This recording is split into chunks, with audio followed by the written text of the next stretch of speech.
साम्राज्य सामान्यांचा मी हेच सांगतो ना, लोकांचा या लोकांनीच गैरसमज करून दिला.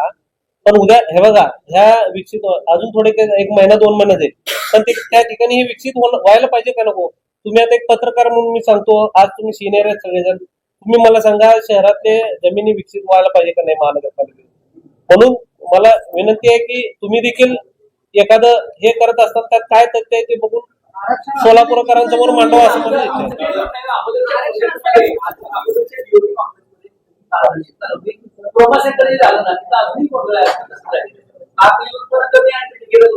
आता ती जे शाळेचं म्हणले, शाळेतला जवळपास 100 वर्ष पूर्ण झाले, उद्या ती कधीही शाळा पडू शकते.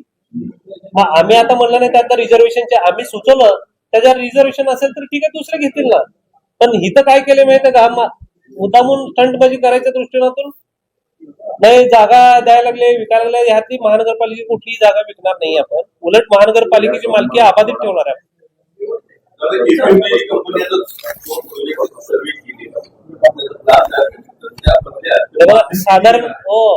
साधारणपणे सांगतो, 7 रस्ता डेपो